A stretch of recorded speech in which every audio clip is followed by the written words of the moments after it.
Eva, welcome back to Hey, it's Eva, and today I'm in what many of the Cowboys Nation call the ultimate Cowboys Cave. And today we'll be answering the questions that you all ask. So let's not waste any more time. We'll be right back because I gotta go hunt him down. Cowboys Nation, I have failed to find the Cowboys hype man. So Mike Tag, where are you? Who is in the room looking for me? You know I've been renovating. You know I've been updating. You know I gotta get the mojo right. We've added some new pieces. I got some old ones to bring back. We got work to do. What is it that you need? The Cowboys Nation has been asking some questions, and they would like you to answer. Well, I will answer any question I can for Cowboys Nation. How did my dad, who grew up in South Florida, become a Dallas Cowboys fan? Well, it would actually be my mom's fault if people don't like the Cowboys. Because when I was a kid, she got me a Dallas Cowboy t-shirt. I had two older brothers. We'd fight over clothes. So to separate it, each one of us got a different team. I became the Cowboys fan because she got me the Cowboys shirt number 33.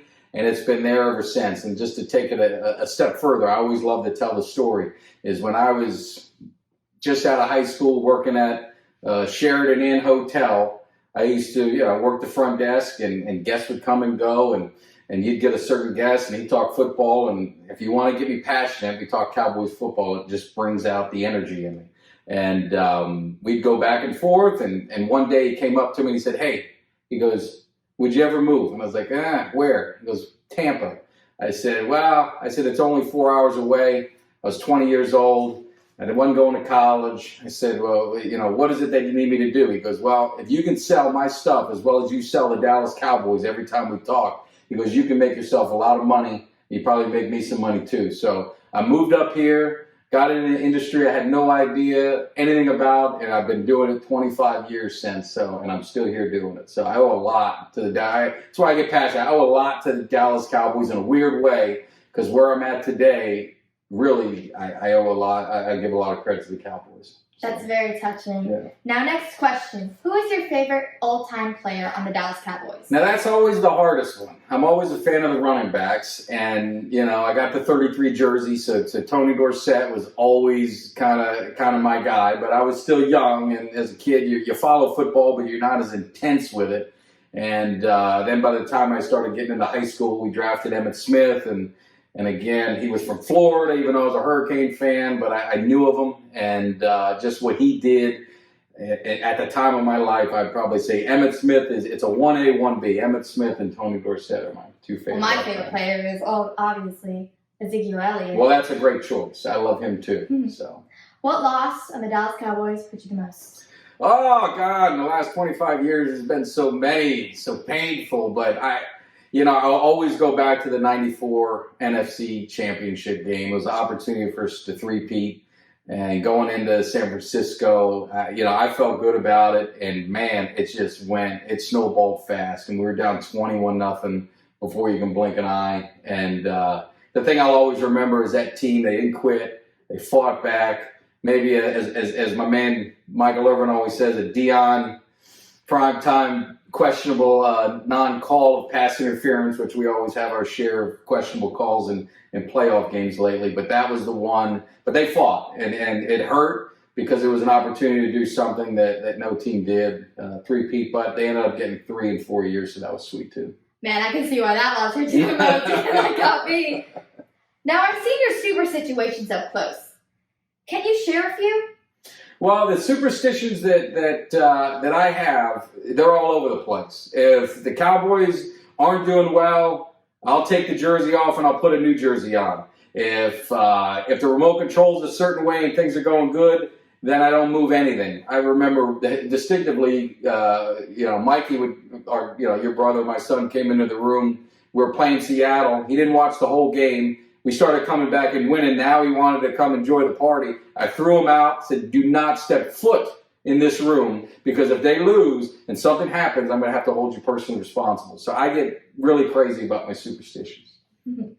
Now, Cowboys Nation wants to know, how did your hype video start, and where did that entrance come from? Well, the entrance could be attributed to a few things. In high school, I wrestled, and one of the things that I don't know why we always did it, to get us hyped up, you'd slap your legs and you kind of slap around and jump around and trying to get ready before your match started. I don't know if it was to fire you up, intimidation, whatever it was. We probably looked goofy. So it was a little bit of that, and just the passion of busting through the door just happened naturally. If you saw my first video, I just kind of walked in, and then I got into the moves and started. And really, how it happened was accident. I remember we were playing the Saints. Saints were undefeated. We were kind of we were doing pretty good, but we weren't at that level yet. And a buddy of mine that we talked football. He's a Cowboys fan. I was seeing him at work, and I said, you know what? We're going to win this game. And when we do, I'm going to drop one of my old school videos. I grew up a wrestling fan. You probably could tell on this. Ric Flair, Dusty Rhodes, Harlem Heat. And I said, I'm going to drop one of them old school promos that me and my buddies used to do, and I'm going to send it to you. So when they won after the game, I went ahead and did it. Didn't think nothing of it. I sent it to them, and I sent it to my brother in the morning just to give him a laugh. He's like, man, you need to put that on Twitter, and you got a Tank jersey on. You got to just tag him in it. And I didn't know much about, Twitter. So I did it, and I was getting ready for work, and all of a sudden just started blowing up and blowing up and blowing up. My phone started going crazy, and it ended up with, I think it's up to 75,000 views, and Tank retweeted it, and he sent me some signed gloves that are back there, signed football that's over there, ended up getting tickets to the Pro Bowl. It was just an amazing thing. And then again, superstition gets to the best of me, so then it's like I do it next week, and then they started getting on a roll, and I do it next week, and more followers and more people wanted to see it and hear it, do all that. So it just kind of snowballed from there. That's awesome. Yeah. So now we're going to move on to some rapid fire questions. No long answers, just get straight to the point. This is what the Cowboys Nation wants to know, so let's give it to them. Well, we'll do it. We're back. Now let's get it started. How many times does it take you to make the perfect video? Well, the funny thing is, I always do two, but the first one's always the best because that's the natural reaction. I just let it fly. But I always do two, but I always end up going back to the first one. Have you ever hurt yourself doing promos? Not that I can recall. You know what? I do remember one time you've hurt yourself doing promos.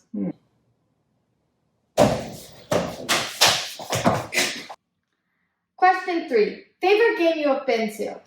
Oh, the Eagle games are always the best, especially when we whoop them up, and we've done it a lot, the games I've gone to. So I'd probably say the Eagles are my favorite, but the most memorable one, or the one that always topped the list, is the first one in '95. Played the Broncos, first time at Texas Stadium. We signed Dion that week, so it was a lot of hoopla and excitement. So that was probably the most memorable one for me. Who do you want the Cowboys to draft with the 10th pick? Well, I'm not a draft expert. We got a lot of those guys in Cowboys Nation. I leave it to them. First round, I'm always best player available. So hopefully in the draft, though, championship teams are won in the middle round. So hopefully there's a lot of defense that we get there that can help us immediately. Do we finally sign Dak to a long-term deal? God, it seems like forever. I think it gets done. I don't know why it's taken so long. I don't know what, the money keeps going higher and higher the longer they wait, but I think it gets done. It gets done soon. Now, final question. I see you have a lot of Dallas Cowboys memorabilia around this cave. How did you set all this up? And do you have any favorites? Well, I mean, you're talking from childhood till today, and it's years and years of collecting. And I mean, I have so much. That's why people say, how do you? I just change things. I change pictures because, I wanted to bring it. These are all 8x10 pictures I've gotten through the years. This is, if anyone is old school enough, this is a Dallas Cowboy Weekly we used to get, and I got it signed by Ed Too Tall Jones when I was a kid. I find all little things. There's a Tony Dorsett, of course, my favorite. This is back in 83, 84. So I change things up. Favorites, it's hard to pick, one favorite. A lot of the ones that do have a personal kind of touch with me. I've got a 77 Super Bowl kind of statue of the team. I got that from my parents for Christmas when I was a kid. I've had it. It's been a long time, probably 30, 35 years. I met Michael Irvin. I got an 8x10 signed by him. That I cherish. Emmitt Smith. I was fortunate enough to meet him. met Troy Aikman and got his college jersey signed. And just so much stuff. It's so hard to pick a favorite. So I love it all, and I can't see myself without it. And I had a goal when I was a kid. There was two things. I wanted to have, a man cave or somewhere to have all my Cowboys stuff. And I wanted to get season tickets. And a couple years ago, I was able to achieve that goal. And, for a few years now, I've been able to achieve the goal of having the Cowboys Cave. But I always like to make it fresh. So use all this stuff, swap it out. Sometimes I'll do a little giveaway if I've got extra stuff, because I love, if it's sitting here, I love finding homes for it within Cowboys Nation. So stay tuned. Next year, we get some more wins. Maybe we'll have to do some more giveaways. Now, I really appreciate all you've done for me and the Dallas Cowboys Nation. But I got one last favor. How about one promo for the Dallas Cowboys Nation? It's been a while. So maybe, we got a new DC. The draft's coming up. Super Bowl week. Man, we're not in it again. I was hoping it was going to be in my hometown. So I think I can maybe come up with something for you in Cowboys Nation. Woo! What's up, Cowboys Nation? I got done with the interview. You heard the insight. The off-season's here. We don't quit the off-season because we got work to do. Season was a little bit of a disappointment, to say the least. But we are going to re-energize Cowboys Nation. We got a new defensive coordinator. We got the draft coming up. We got the Cowboys Cave is being re-energized and revitalized. So Cowboys Nation, I need to make sure you didn't quit on me. I need to make sure you're hyped. It's been too long, but we don't quit. The Can You Dig It? Cowboys Nation, I hope you guys enjoyed today's interview. Now I got one thing left to say. The Can You Dig It?